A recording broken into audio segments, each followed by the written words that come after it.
Hello students, good afternoon. Welcome back to Softline institute.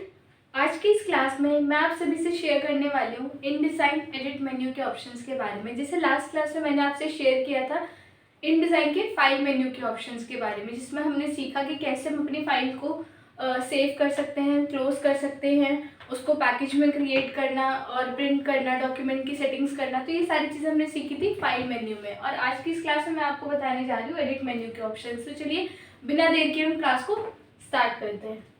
Mastering the edit menu in Adobe InDesign. The edit menu in Adobe InDesign provides a range of tools to modify and manage your documents content. This presentation dives into the function and uses of each option within this powerful menu. First is undoing and redoing actions. आपको पता है कि जब भी हम edit पे click करते हैं InDesign के या फिर किसी भी सॉफ्टवेयर के, जब आप एडिट मेन्यू में क्लिक करोगे तो जो हमारे स्टार्टिंग के ऑप्शंस होते हैं वो हमेशा यही होंगे, अनडू एंड रीडू। अनडू का मतलब क्या होता है? Reverts the last action such as text changes और ऑब्जेक्ट मैनिपुलेशन। इसका मतलब ये होता है कि जब भी आप अपनी इनडिज़ाइन की फाइल में काम कर रहे होते हैं, उस वक्त अगर आप कोई भी चेंजेस कर रहे हो और आपसे कोई मिस्टेक हो जाती है और उसको आप रिमूव करना चाहते हो, then you can use Ctrl+Z। Undo की शॉर्टकट होती है ये। जैसे ही आप Ctrl+Z प्रेस करेंगे तो जो भी आपने अपने डॉक्यूमेंट में लास्ट किया होगा, जो भी आपका लास्ट एक्शन होगा, उसको ये रिमूव कर देता है। क्लियर है? इसके बाद next option is redo. Reverse the last undo action, restoring the previous state, useful for reapplying changes after undoing them. अगर आपने अपने डॉक्यूमेंट के अंदर अनडू का यूज किया है, मतलब जो भी आपने लास्ट किया वो रिमूव हो गया, आप चाहते हो कि दोबारा उसको वापस लेके आना, then you can use redo option, Ctrl+Shift+Z। तो ये होती है शॉर्टकट रीडू ऑप्शन की। ठीक है, अनडू मीन्स जो भी हम करते हैं उसको रिमूव करना, जो भी हमारा लास्ट एक्शन होता है उसको रिमूव करता है। रीडू से आप वो चीज वापस लेके आ सकते हो। Next we have cutting, copying and pasting content. First is cut. Cut की शॉर्टकट क्या दी होती है हमेशा हमें? Ctrl+X। कॉपी की शॉर्टकट होती है हमेशा Ctrl+C एंड पेस्ट की शॉर्टकट होती है Ctrl+V। अगर आप किसी भी सॉफ्टवेयर में बात करो तो इनकी शॉर्टकट कभी चेंज नहीं होती, हमेशा यही रहती है, कट, कॉपी एंड पेस्ट की shortcuts. Remove selected content like text, images etcetera and places it on the clipboard. Cut means क्या होता है कि अगर अपने डॉक्यूमेंट में काम कर रहे हो और अगर आपको अपनी इमेज, टेक्स्ट या शेप्स वगैरह को एक जगह से उठाकर दूसरी जगह पर रखना है, then you have to use cut. Okay, आपने बस क्या करना है, टेक्स्ट को सिलेक्ट करना है या शेप को सिलेक्ट करना है या इमेज को सिलेक्ट करना है, आप उसको सिंपली कट करेंगे। कट करने के बाद आप यूज करेंगे पेस्ट का, ताकि जो एक जगह से आपने टेक्स्ट को हटाया है, कट किया है, उसको आप किसी दूसरी जगह पर इजीली पेस्ट कर सकते हैं सेम फॉर्मेटिंग के साथ। Next is copy. Copy selected content to the clipboard without removing it from the document. Copy का मतलब क्या होता है कि जो भी आपने टेक्स्ट कॉपी किया है वो उसी जगह पर रहेगा, लेकिन उसी की जैसा आप एक और क्रिएट कर सकते हैं, यानी कि कॉपी पेस्ट, यानी कि उसकी डुप्लीकेट क्रिएट करना। तो इन दोनों फंक्शंस को यूज करने के लिए, कट एंड कॉपी को यूज करने के लिए, जब भी आप उसको यूज करते हैं मीन्स के बाद आपको पेस्ट का यूज करना ही करना पड़ेगा, ताकि तभी वो एक जगह से उठा के आप दूसरी जगह उसको रख पाओ। क्लियर है? इसके बाद नेक्स्ट है advance paste option. Paste in place, इसकी शॉर्टकट होती है Ctrl+Shift+V। Paste content at its original position, maintaining coordinates relative to the page और पेस्ट वर्ड। यानी कि अगर आपने डॉक्यूमेंट में जब भी काम करते हैं, आपने कोई भी शेप है, कोई भी इमेज है, कोई भी टेक्स्ट है, उसको कॉपी कर लिया, अब जब आप उसको पेस्ट करेंगे तो आप देखेंगे सेम इसी पोजीशन पर ही पेस्ट होगा जहां पर आपने इसको कॉपी किया था। ठीक है, अगर आप मान लीजिए इस कोई ऑब्जेक्ट है, इसको आपने यहाँ से कॉपी किया और कॉपी करने के बाद आपने इस ऑब्जेक्ट को उठा के कहीं दूसरी जगह रख दिया, फिर जब आप पेस्ट एंड प्लेस करेंगे तो भी आप देखेंगे कि जहाँ पर आपने इस शेप को कॉपी किया था उसी वाली प्लेस पे अगेन पेस्ट होगा। ठीक है, मतलब उसकी पोजीशन चेंज नहीं होती, जहाँ कॉपी करोगे उसी प्लेस पे ये पेस्ट हो जाएगा। Paste without formatting, Ctrl+Shift+V। इसकी शॉर्टकट होती है विंडोज पर, और मैक में इसकी शॉर्टकट होती है Command+Shift+V। Paste text without retaining original formatting, adopts the style of the target location. Paste without formatting, जैसे इसके नाम से ही आपको पता लग रहा है कि अगर आप किसी भी टेक्स्ट में कुछ चेंजेस करते हो, लाइक बोल्ड किया, इटैलिक किया, कलर्स चेंज किए, जो भी आप इसमें चेंजेस कर रहे हो, अब आपने वहां से उस टेक्स्ट को सिलेक्ट कर लिया, कॉपी कर लिया, वो आपको दूसरी जगह पेस्ट करना है, तो जब आप उसको पेस्ट करोगे तो पूरी फॉर्मेटिंग्स के साथ होगा, यानी कि बोल्ड, इटैलिक, अंडरलाइन, जो भी आपने उसमें फॉर्मेटिंग यूज करी थी उन सभी के साथ वो पेस्ट होगा। लेकिन अगर आप चाहते हो कि उसका सिर्फ टेक्स्ट ही यहाँ पर पेस्ट हो, उसमें जो आपने फॉर्मेटिंग्स यूज करी है वो पेस्ट ना हो, तब हम यूज करते हैं पेस्ट विदाउट फॉर्मेटिंग का, कि किसी भी टेक्स्ट को कॉपी करना, उसको पेस्ट विदाउट फॉर्मेटिंग कर देना, ताकि वो बिना किसी फॉर्मेटिंग के पेस्ट हो जाए। Next we have deleting and selecting content. First is clear, इसकी शॉर्टकट हमेशा डिलीट ही होती है, किसी भी चीज़ को रिमूव करना है अगर आपको एक जगह से, तो delete selected content like text, objects, images etcetera without copying it to the clipboard. मतलब ये कॉपी नहीं करेगा, ये कट नहीं करेगा, डायरेक्ट डिलीट कर देगा। फिर आप उसको कहीं स्टोर, आपने कहीं इसको स्टोर नहीं किया होगा, अगर एक बार डिलीट हो गया तो हो गया। Next is select all, Ctrl+A for Windows and Command+A for Mac. Selects everything on the active page और spread including text, object and frames. अगर आप अपने डॉक्यूमेंट में काम कर रहे हो और एक क्लिक से अगर आप चाहते हो सब कुछ सिलेक्ट हो जाए, तो आप यूज़ करते हैं सिलेक्ट ऑल का।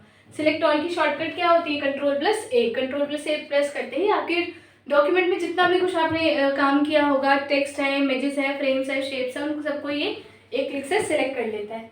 Next is D select all, यानी कि जो भी अभी हमने यहाँ सिलेक्ट किया था उसको आप यहाँ से डी सिलेक्ट कर सकते हो। इसकी शॉर्टकट है Shift+Ctrl+A। Next we have finding and replacing contents. Find and change करना, यानी कि opens the find dialog box for searching and replacing specific text styles और ऑब्जेक्ट। यानी कि कोई भी आपने डॉक्यूमेंट क्रिएट किया, उसमें आपने टेक्स्ट टाइप किया, उस टेक्स्ट में से आपको किसी भी वर्ड को फाइंड करना है कि ये वर्ड मैंने कहाँ लिखा था। आप ढूंढोगे तो काफ़ी टाइम लगेगा, तो आपको क्या करना है, बस इस ऑप्शन का यूज़ करना है। जैसे आप इस ऑप्शन पे क्लिक करेंगे, आपके सामने एक डायलॉग बॉक्स ओपन हो जाएगा। उस डायलॉग बॉक्स पे क्लिक करके आपको अपना वर्ड फाइंड करने के लिए आपको बस वो वर्ड वहाँ पे टाइप करना है, ताकि आप उसको सर्च कर सको कि वो आपके डॉक्यूमेंट में कहाँ कहाँ लिखा है। एंड चेंज का मतलब क्या होता है, आप उस वर्ड को किसी दूसरे वर्ड के साथ रिप्लेस कर सकते हैं। आपको इसमें दो ऑप्शंस मिल जाएंगे, एक ऊपर और एक नीचे, मतलब दो बॉक्सेस आपको मिलेंगे। पहले आपको वाला वर्ड लिखना है जिसको आप फाइंड करना चाहते हो, फिर उसको जिसके साथ रिप्लेस करना चाहते हो वर्ड नीचे लिखना है। क्लियर है? इसके बाद नेक्स्ट है फाइंड फॉन्ट। इसकी शॉर्टकट होती है Ctrl+Shift+F। Opens the find font dialog box for searching, replacing और removing fonts used in the document. अब यहाँ पे क्या था, ये फाइंड करता है वर्ड्स को, ठीक है, ये फाइंड करता है वर्ड्स को और ये फाइंड करता है फॉन्ट्स को। यानी कि अगर एक डॉक्यूमेंट में आपने बहुत सारा टेक्स्ट टाइप किया हुआ है और उसमें कुछ अलग अलग आपने फॉन्ट्स यूज किए, जैसे किसी में Calibri, Times New Roman, Arial, अब डिफरेंट डिफरेंट फॉन्ट्स है, तो उन सभी को अगर आपको फाइंड करना है तो आप फाइंड फॉन्ट का यूज कर सकते हो और उनको उन्हीं फॉन्ट्स के बीच में रिप्लेस कर सकते हो या फिर किसी भी अदर फॉन्ट के साथ रिप्लेस कर सकते हो। आपका टेक्स्ट रिप्लेस नहीं होगा, सिर्फ फॉन्ट स्टाइल रिप्लेस होता है। Next we have language and text tools. First is spelling. Opens the spelling dialog box to check and correct spelling errors in your document. यानी कि अगर आपने डॉक्यूमेंट में काम कर रहे हो और कोई भी टेक्स्ट में मिस्टेक्स हो जाती है, वर्ड्स में मिस्टेक हो जाती है, ग्रामर कोई मिस्टेक हो जाती है, तो उसको आप यहाँ से करेक्ट कर सकते हो। बस आपको उस पर क्लिक करना है, आपके सामने डायलॉग बॉक्स ओपन होता है जिसमें आपको सजेशंस देगा कि आप अपने गलत वर्ड को किसके साथ रिप्लेस करना चाहते हो। क्लियर है? Next we have thesaurus. Provide synonyms for the selected word, helping you find and alternate terms for better word choices. इस ऑप्शन की हेल्प से आपको ये क्या करता है, मतलब किसी भी वर्ड को बस आपने सेलेक्ट करना है और इस ऑप्शन पे क्लिक कर देना है, तो आप देखोगे कि आपको उस वर्ड से रिलेटेड जितने भी सिनोनिम्स वर्ड्स होंगे वो आपको वहाँ पे शो करेंगे और इसमें भी आप उस वर्ड की जगह दूसरा वर्ड रख सकते हो, रिप्लेस कर सकते हो। Auto text allow you to insert predefined text और phrases with the auto text feature, saving time by automatically inserting commonly use text. इसका मतलब क्या होता है, इसके अंदर हमें प्री डिफाइंड टेक्स्ट मिल जाते हैं जो पहले से ही हमें दिए होते हैं। अगर आप कोई वर्ड शॉर्ट में लिखते हो, फॉर एग्जाम्पल सॉफ्टलाइन इंस्टीट्यूट है, ठीक है, आपको क्या करना है, इसके अंदर वो वर्ड ऐड करना होता है। अगर पहले से ही इसमें काफ़ी सारे वर्ड्स ऐसे भी होते हैं जो पहले से भी एडिड होते हैं, लेकिन आपको पता है कि जो वर्ड आप सबसे ज़्यादा यूज़ करते हो उसको भी आप ऑटो टेक्स्ट में ऐड कर सकते हो। फॉर एग्जाम्पल आपको इसमें दो चीज़ें मिलेंगी, इधर आपने शॉर्ट में लिखना होता है और इधर उसकी फुल फॉर्म लिखनी होती है। तो बस यहाँ पे आप SI लिखो और उसको एक बार फुल में भी टाइप कर दो ऑटो टेक्स्ट के अंदर जाके, सॉफ्टलाइन इंस्टीट्यूट, ताकि जब आप अपने डॉक्यूमेंट पे काम करो और डॉक्यूमेंट पे काम करते वक्त आपने पूरा टाइप करने की जरूरत नहीं है। अगर आप सिर्फ और सिर्फ SI टाइप करके स्पेस करोगे तो आप देखोगे जो आपका टेक्स्ट है वो शॉर्ट से ऑटोमेटिकली फुल में कन्वर्ट हो जाएगा, यानी कि SI लिखा है तो वो सॉफ्टलाइन इंस्टीट्यूट में कन्वर्ट हो जाएगा। This is called auto text. Next is inserting special characters and undoing typing. First is insert special characters. Provides a submenu to insert special characters including symbols, hyphenation, quotation marks and breaks. तो ये क्या करता है, आपको अलग अलग characters देगा, special characters, यानी कि सिंबल जैसे जो चीज़ें हमारे कीबोर्ड में नहीं होती उनको ये आपको शो करता है। जैसे फ़ोन में हमारी इमोजी होती है ना, वो सारी चीज़ें आपको यहाँ मिल जाएंगी जिनको अपने डॉक्यूमेंट में यूज़ कर सकते हो। Next is undo typing. वही Ctrl+Z और रीडो टाइपिंग मीन्स Ctrl+Y, जो भी हमने स्टार्टिंग में पढ़ा था। जो हमारी रिसेंट टाइपिंग एक्शंस होंगी या जो टेक्स्ट एंट्रीज होंगी उनको आप यहाँ से अंडू कर सकते हो और उसी को वापस लेके आ सकते हो। लास्ट है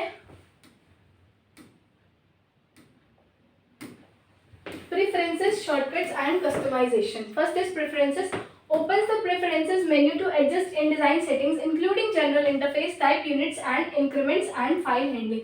Preferences के अंदर क्या होता है, InDesign की सारी settings होती है जहाँ से आप अपने InDesign की जो options है ना उनके मेजरमेंट को चेंज कर सकते हो. जैसे फॉर एग्जांपल जब हम स्ट्रोक को मेजर करते हैं तो वो पॉइंट्स में होता है.